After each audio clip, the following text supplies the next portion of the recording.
The Book of Ezra.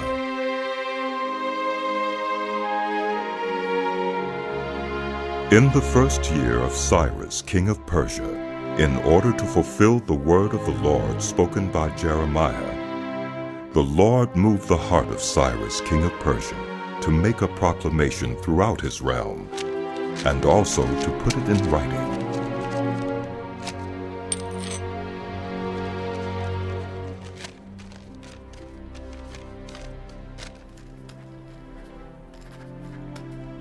This is what Cyrus, king of Persia, says.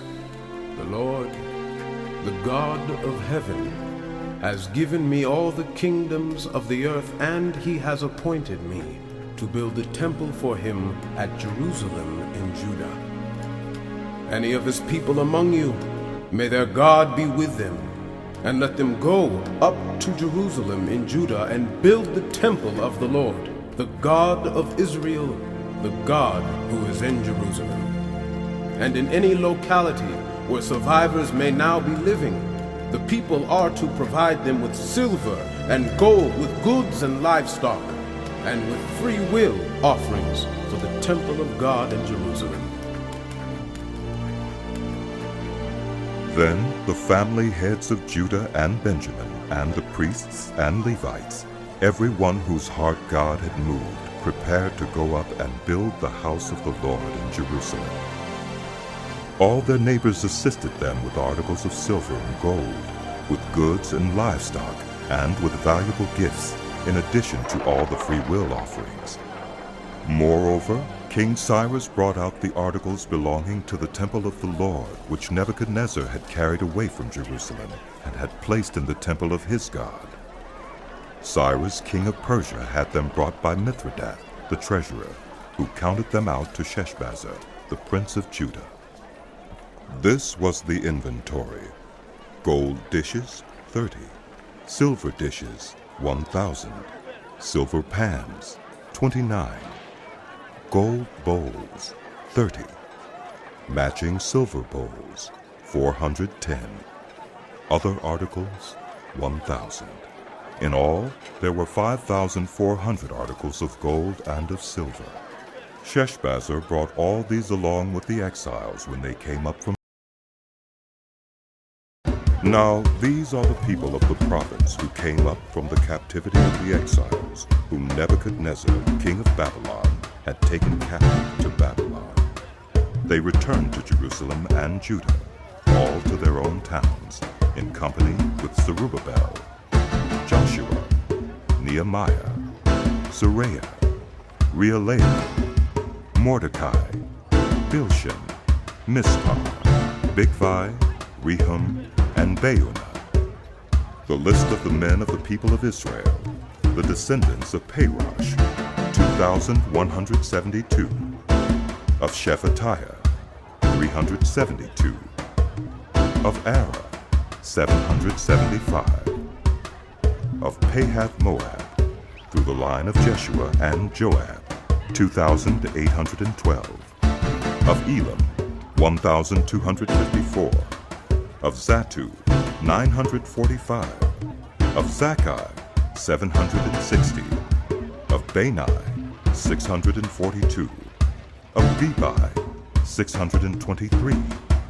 Of Azgad, 1,222. Of Adonikam, 666. Of Bigvai, 2,056. Of Adin, 454. Of Ater, through Hezekiah, 98. Of Bezai, 323. Of Jorai, 112. Of Hashem, 223. Of Gibbar, 95. The men of Bethlehem, 123. Of Netophah, 56. Of Anathoth, 128. Of Asmaveth, 42. Of Kiriath-Jearim, Kephirah, and Beerah, 743. Of Ramah and Geba, 621. Of Michmash, 122. Of Bethel and Ai, 223. Of Nebo, 52.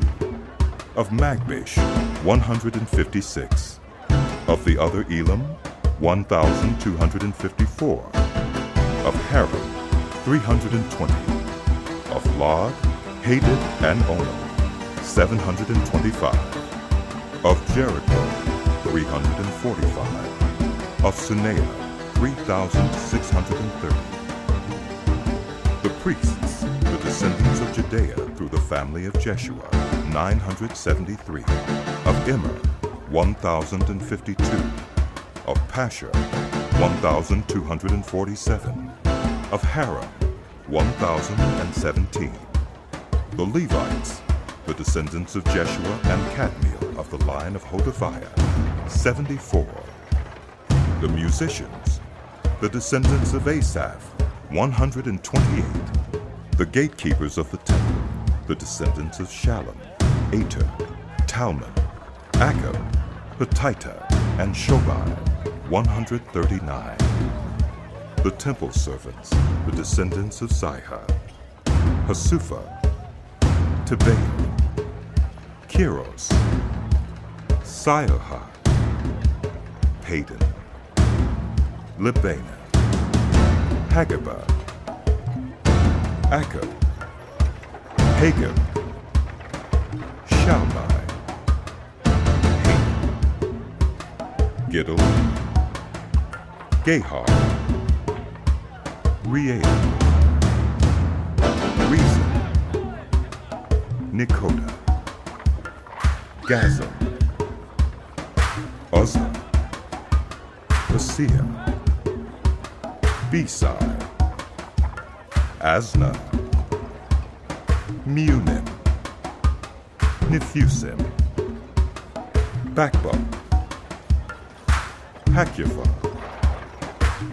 Harher, Basla, Mahida, Harsha, Barkos, Sisera, Teba, Neziah, and Hutaifa. The descendants of the servants of Solomon. The descendants of Sotai, Hasopharim, Peruda, Jeulah, Darkon, Giddel, Shephatiah, Hattel, Pokereth Hazabaim, and Amai. The temple servants and the descendants of the servants of Solomon, 392. The following came up from the towns of Tel Melah, Tel Harsha, Kirab, Adon, and Immer, but they could not show that their families were descended from Israel. The descendants of Delaiah, Tobiah, and Nekoda, 652. And from among the priests, the descendants of Hobaiah, Hakaz, and Barzillai, a man who had married a daughter of Barzillai, the Gileadite, and was called by that name. These searched for their family records, but they could not find them, and so were excluded from the priesthood as unclean. The governor ordered them not to eat any of the most sacred food until there was a priest ministering with the Urim and Thummim. The whole company numbered 42,360, besides their 7,337 male and female slaves. And they also had 200 male and female singers. They had 736 horses, 245 mules, 435 camels, and 6,720 donkeys. When they arrived at the house of the Lord in Jerusalem, some of the heads of the families gave free will offerings toward the rebuilding of the house of God on its site. According to their ability, they gave to the treasury for this work 61,000 darics of gold, 5,000 minas of silver, and 100 priestly garments. The priests, the Levites, the musicians, the gatekeepers, and the temple servants settled in their own towns, along with some of the other people, and the rest. When the 7th month came and the Israelites had settled in their towns, the people assembled with one accord in Jerusalem. Then Joshua, son of Josadak, and his fellow priests, and Zerubbabel, son of Shealtiel, and his associates, began to build the altar of the God of Israel to sacrifice burnt offerings on it, in accordance with what is written in the law of Moses, the man of God.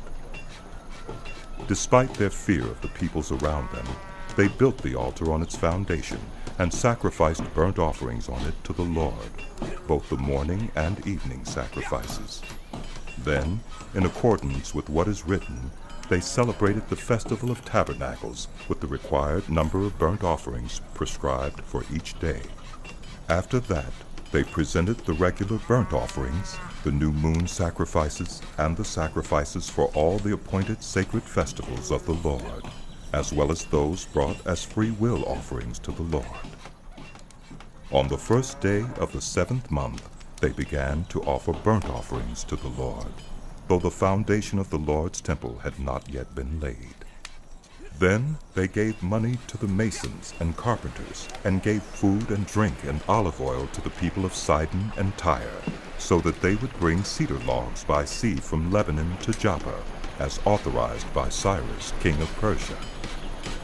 In the 2nd month of the 2nd year after their arrival at the house of God in Jerusalem, Zerubbabel, son of Shealtiel, Joshua, son of Josadak, and the rest of the people, the priests and the Levites, and all who had returned from the captivity to Jerusalem, began the work, appointing Levites 20 years old and older to supervise the building of the house of the Lord.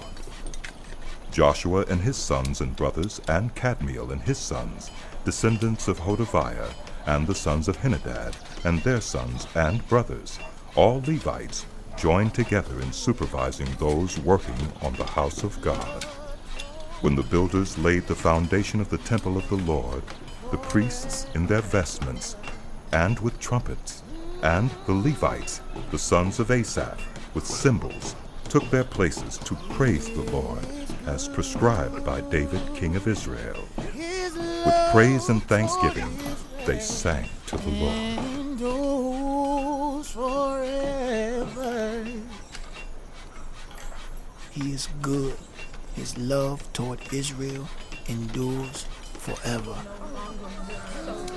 And all the people gave a great shout of praise to the Lord, because the foundation of the house of the Lord was laid. But many of the older priests and Levites and family heads who had seen the former temple wept aloud when they saw the foundation of this temple being laid, while many others shouted for joy. No one could distinguish the sound of the shouts of joy from the sound of weeping, because the people made so much noise, and the sound was heard far away.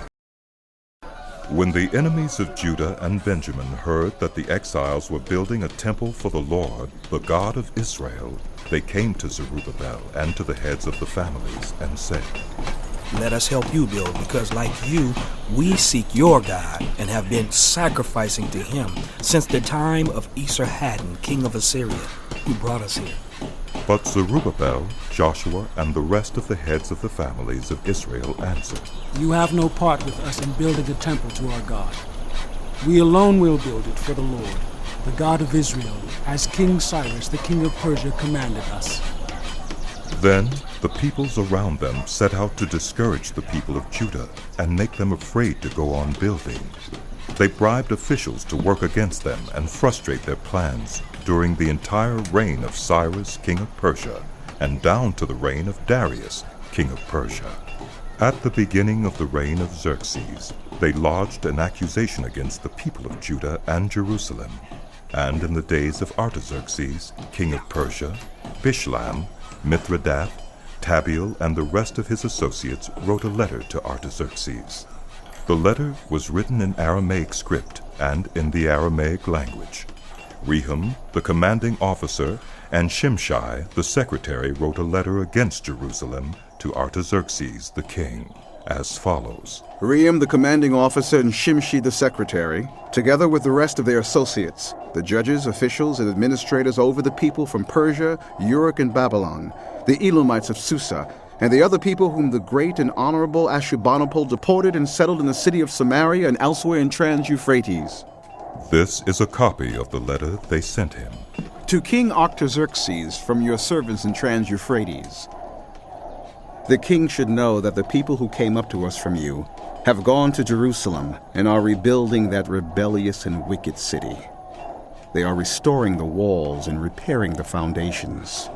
Furthermore, the king should know that if this city is built and its walls are restored, no more taxes, tribute, or duty will be paid, and eventually the royal revenues will suffer.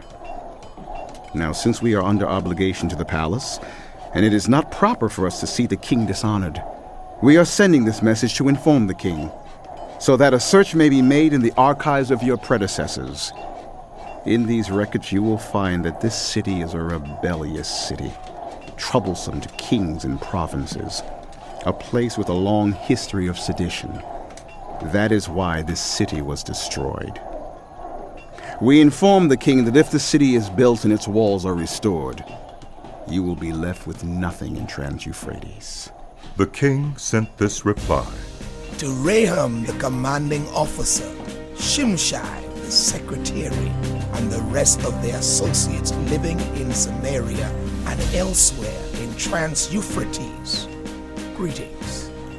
The letter you sent us has been read and translated in my presence.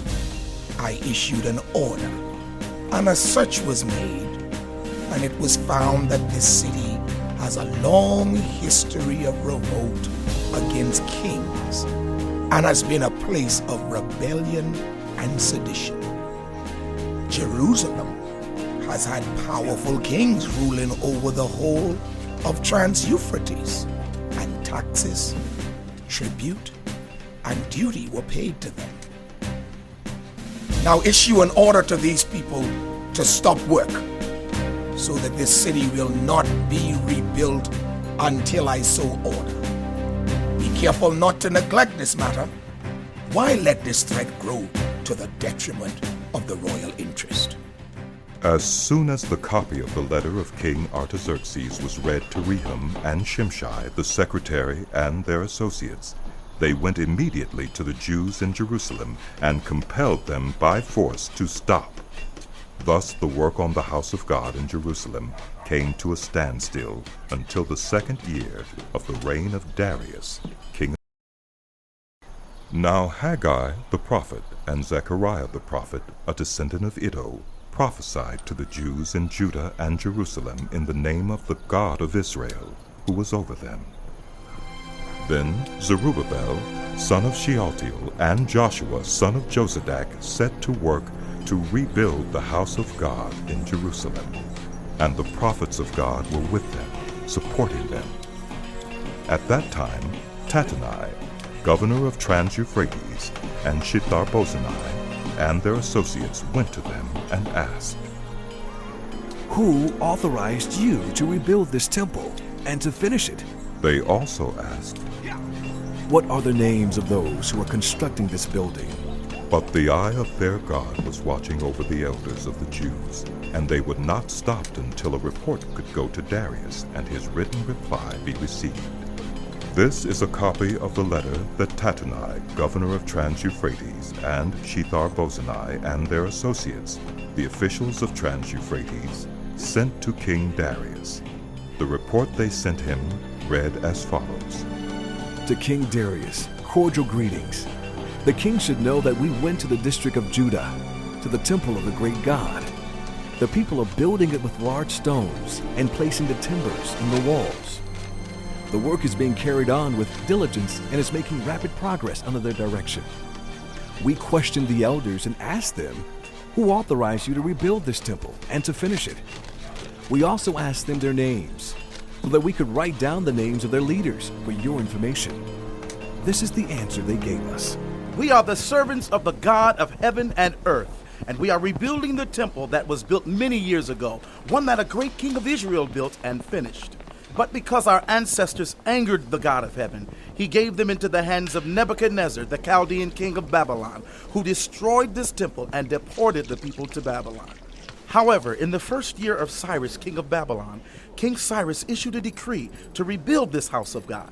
He even removed from the temple of Babylon the gold and silver articles of the house of God, which Nebuchadnezzar had taken from the temple in Jerusalem and brought to the temple in Babylon.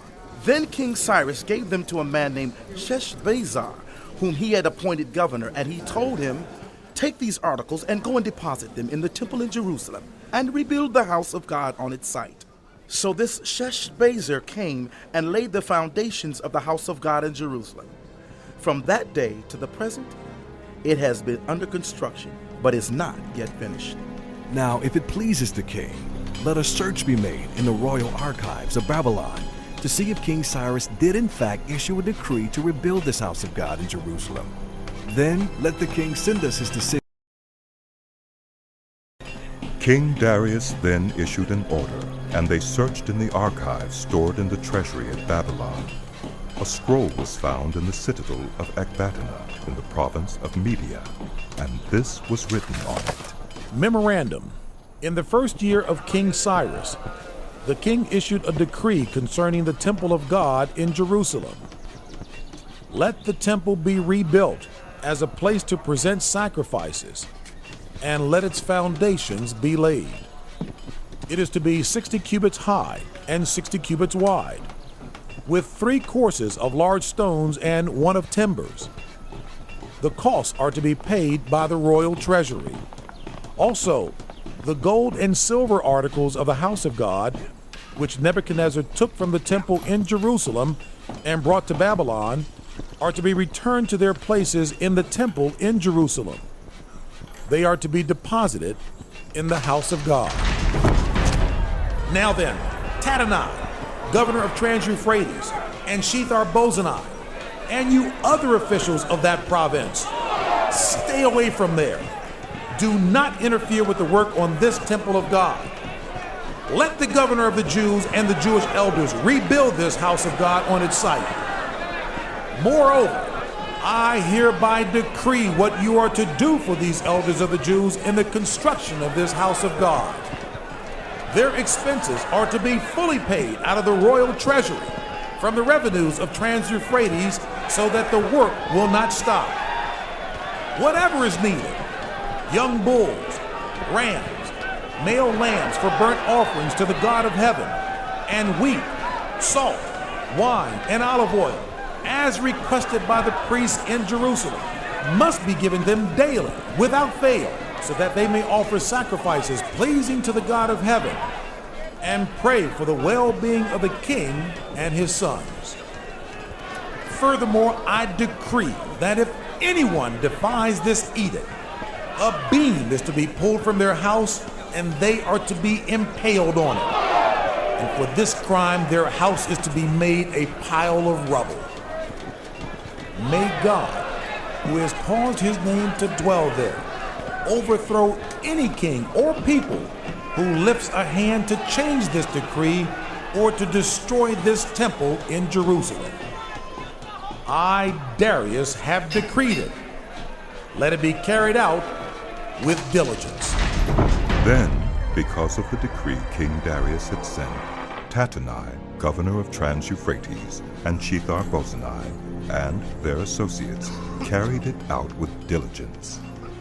So the elders of the Jews continued to build and prosper under the preaching of Haggai the prophet and Zechariah, a descendant of Iddo. They finished building the temple according to the command of the God of Israel and the decrees of Cyrus, Darius, and Artaxerxes, kings of Persia. The temple was completed on the 3rd day of the month of Adar in the 6th year of the reign of King Darius. Then the people of Israel, the priests, the Levites, and the rest of the exiles celebrated the dedication of the house of God with joy. For the dedication of this house of God, they offered 100 bulls, 200 rams, 400 male lambs, and as a sin offering for all Israel, 12 male goats, one for each of the tribes of Israel. And they installed the priests in their divisions and the Levites in their groups for the service of God at Jerusalem, according to what is written in the book of Moses. On the 14th day of the 1st month, the exiles celebrated the Passover. The priests and Levites had purified themselves and were all ceremonially clean. The Levites slaughtered the Passover lamb for all the exiles, for their relatives the priests, and for themselves. So the Israelites who had returned from the exile ate it, together with all who had separated themselves from the unclean practices of their Gentile neighbors, in order to seek the Lord, the God of Israel. For 7 days they celebrated with joy the festival of unleavened bread, because the Lord had filled them with joy by changing the attitude of the king of Assyria, so that he assisted them in the work on the house of God, the God of Israel.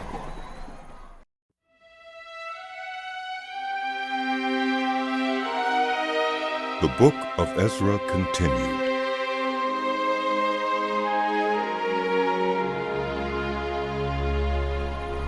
After these things, during the reign of Artaxerxes, king of Persia, Ezra, son of Seraiah, the son of Azariah, the son of Hilkiah, the son of Shallum, the son of Zadok, the son of Ahitub, the son of Amariah, the son of Azariah, the son of Meraioth, the son of Zerahiah, the son of Uzzi, the son of Bukki, the son of Abishua, the son of Phinehas, the son of Eleazar, the son of Aaron, the chief priest. This Ezra came up from Babylon. He was a teacher, well versed in the law of Moses, which the Lord, the God of Israel, had given. The king had granted him everything he asked, for the hand of the Lord his God was on him. Some of the Israelites, including priests, Levites, musicians, gatekeepers, and temple servants, also came up to Jerusalem in the 7th year of King Artaxerxes. Ezra arrived in Jerusalem in the 5th month of the 7th year of the king. He had begun his journey from Babylon on the 1st day of the 1st month, and he arrived in Jerusalem on the 1st day of the 5th month, for the gracious hand of his God was on him. For Ezra had devoted himself to the study and observance of the law of the Lord, and to teaching its decrees and laws in Israel. This is a copy of the letter King Artaxerxes had given to Ezra the priest, a teacher of the law, a man learned in matters concerning the commands and decrees of the Lord for Israel. Artaxerxes, King of Kings, to Ezra the priest, teacher of the law of the God of heaven. Greetings. Now I decree that any of the Israelites in my kingdom, including priests and Levites, who volunteer to go to Jerusalem with you, may go. You are sent by the king and his 7 advisors to inquire about Judah and Jerusalem with regard to the law of your God, which is in your hand. Moreover, you are to take with you the silver and gold that the king and his advisors have freely given to the God of Israel, whose dwelling is in Jerusalem, together with all the silver and gold you may obtain from the province of Babylon, as well as the freewill offerings of the people and priests for the temple of their God in Jerusalem. With this money, be sure to buy bulls, rams, and male lambs, together with their grain offerings and drink offerings, and sacrifice them on the altar of the temple of your God in Jerusalem. You and your fellow Israelites may then do whatever seems best with the rest of the silver and gold, in accordance with the will of your God. Deliver to the God of Jerusalem all the articles entrusted to you for worship in the temple of your God, and anything else needed for the temple of your God that you are responsible to supply, you may provide from the royal treasury. Now I, King Artaxerxes, decree that all the treasures of Trans-Euphrates are to provide with diligence whatever Ezra the priest, the teacher of the law of the God of heaven, may ask of you, up to 100 talents of silver, 100 cores of wheat, 100 baths of wine, 100 baths of olive oil, and salt without limit. Whatever the God of heaven has prescribed, let it be done with diligence for the temple of the God of heaven. Why should his wrath fall on the realm of the king and of his sons? You are also to know that you have no authority to impose taxes, tribute, or duty on any of the priests, Levites, musicians, gatekeepers, temple servants, or other workers at this house of God. And you, Ezra, in accordance with the wisdom of your God which you possess, appoint magistrates and judges to administer justice to all the people of Trans-Euphrates, all who know the laws of your God. And you are to teach any who do not know them. Whoever does not obey the law of your God and the law of the king must surely be punished by death, banishment, confiscation of property, or imprisonment. Praise be to the Lord, the God of our ancestors, who has put it into the king's heart to bring honor to the house of the Lord in Jerusalem in this way, and who has extended his good favor to me before the king and his advisors and all the king's powerful officials. Because the hand of the Lord my God was on me, I took courage and gathered leaders from Israel. These are the family heads and those registered with them who came up with me from Babylon during the reign of King Artaxerxes. Of the descendants of Phinehas, Gershom. Of the descendants of Ithamar, Daniel. Of the descendants of David, Hattush. Of the descendants of Shechaniah. Of the descendants of Parosh, Zechariah. And with him were registered 150 men. Of the descendants of Pahath Moab, Elihoenai, son of Zerahiah, and with him 200 men. Of the descendants of Zattu, Shechaniah, son of Jehaziel, and with him 300 men. Of the descendants of Adin, Ebed, son of Jonathan, and with him 50 men. Of the descendants of Elam, Jeshaiah, son of Athaliah, and with him 70 men.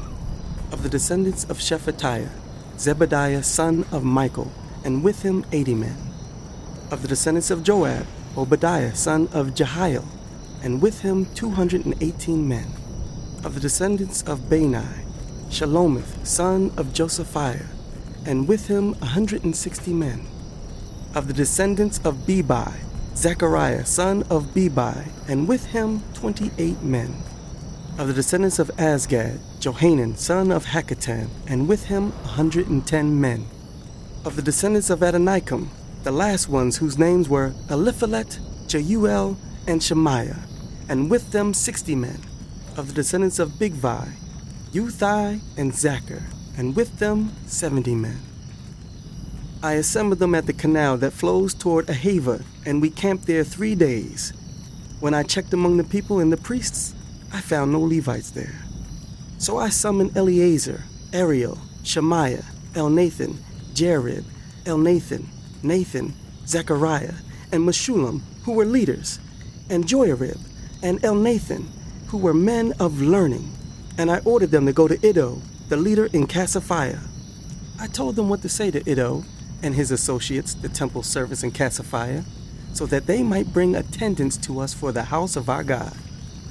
Because the gracious hand of our God was on us, they brought us Sherebiah, a capable man, from the descendants of Melai, son of Levi, the son of Israel, and Sherebiah's sons and brothers, 18 in all, and Heshabiah, together with Jeshaiah from the descendants of Merari, and his brothers and nephews, 20 in all. They also brought 220 of the temple servants, a body that David and the officials had established to assist the Levites. All were registered by name. There, by the Ahava Canal, I proclaimed a fast, so that we might humble ourselves before our God and ask him for a safe journey for us and our children with all our possessions. I was ashamed to ask the king for soldiers and horsemen to protect us from enemies on the road, because we had told the king, "The gracious hand of our God is on everyone who looks to him, but his great anger is against all who forsake him." So we fasted and petitioned our God about this, and he answered our prayer. Then I set apart 12 of the leading priests, namely Sherebiah, Hashabiah, and 10 of their brothers, and I weighed out to them the offering of silver and gold, and the articles that the king, his advisors, his officials, and all Israel present there had donated for the house of our God. I weighed out to them 650 talents of silver, silver articles weighing 100 talents, 100 talents of gold, 20 bowls of gold valued at 1,000 darics, and 2 fine articles of polished bronze as precious as gold. I said to them, "You as well as these articles are consecrated to the Lord. The silver and gold are a freewill offering to the Lord, the God of your ancestors. Guard them carefully until you weigh them out in the chambers of the house of the Lord in Jerusalem before the leading priests and the Levites and the family heads of Israel." Then the priests and Levites received the silver and gold and sacred articles that had been weighed out to be taken to the house of our God in Jerusalem. On the 12th day of the first month, we set out from the Ahava Canal to go to Jerusalem. The hand of our God was on us, and he protected us from enemies and bandits along the way. So we arrived in Jerusalem, where we rested 3 days. On the 4th day, in the house of our God, we weighed out the silver and gold and the sacred articles into the hands of Merimoth, son of Uriah the priest. Eleazar, son of Phinehas, was with him, and so were the Levites, Jozabad, son of Jeshua, and Noadiah, son of Benui. Everything was accounted for by number and weight, and the entire weight was recorded at that time. Then the exiles who had returned from captivity sacrificed burnt offerings to the God of Israel. 12 bulls for all Israel, 96 rams, 77 male lambs, and, as a sin offering, 12 male goats. All this was a burnt offering to the Lord. They also delivered the king's orders to the royal satraps and to the governors of Trans-Euphrates, who then gave assistance to the people. After these things had been done, the leaders came to me and said, "The people of Israel, including the priests and the Levites, have not kept themselves separate from the neighboring peoples with their detestable practices, like those of the Canaanites, Hittites, Perizzites, Jebusites, Ammonites, Moabites, Egyptians, and Amorites. They have taken some of their daughters as wives for themselves and their sons, and have mingled the holy race with the peoples around them, and the leaders and officials have led the way in this unfaithfulness." When I heard this, I tore my tunic and cloak, pulled hair from my head and beard, and sat down appalled. Then everyone who trembled at the words of the God of Israel gathered around me because of this unfaithfulness of the exiles. And I sat there, appalled, until the evening sacrifice.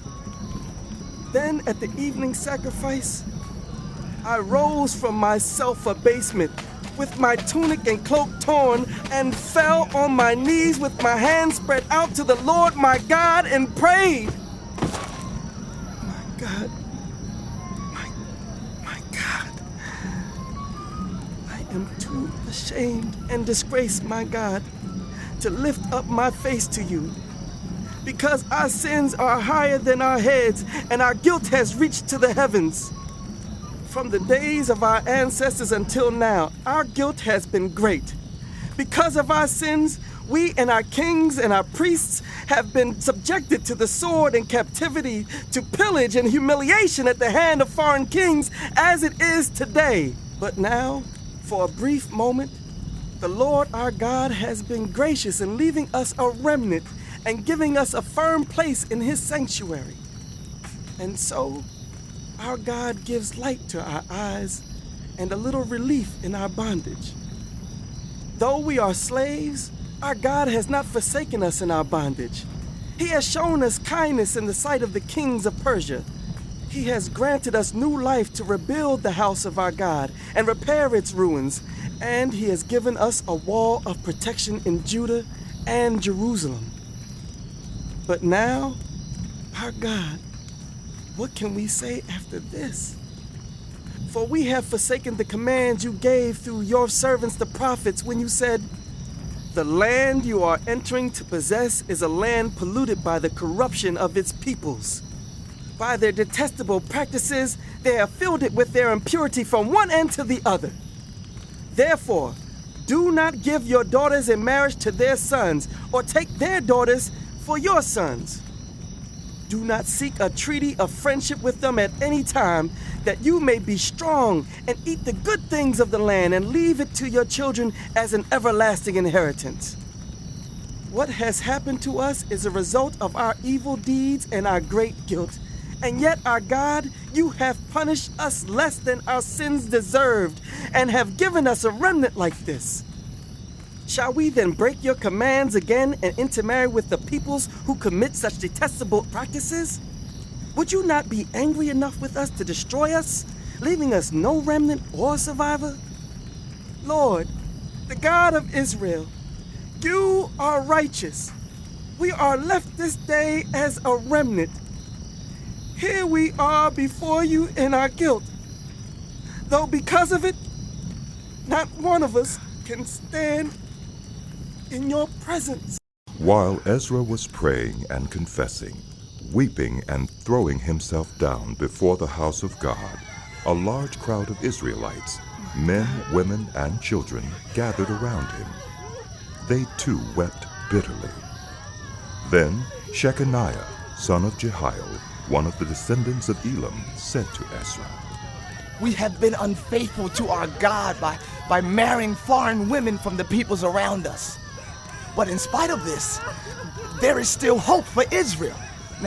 Now let us make a covenant before our God to send away all these women and their children in accordance with the counsel of my Lord and of those who fear the commands of our God.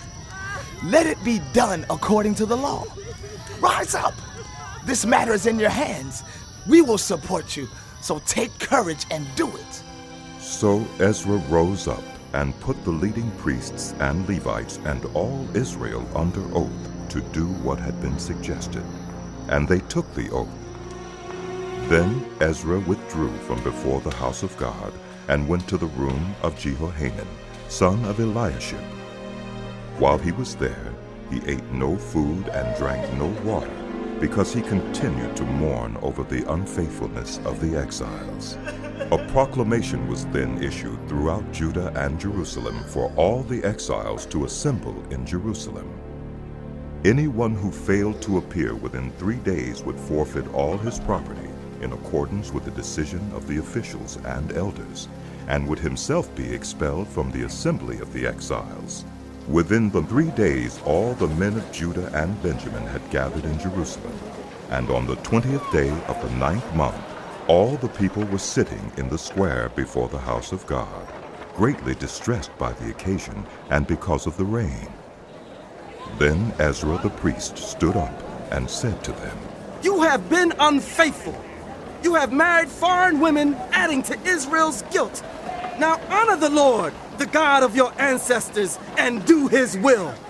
Separate yourselves from the peoples around you and from your foreign wives."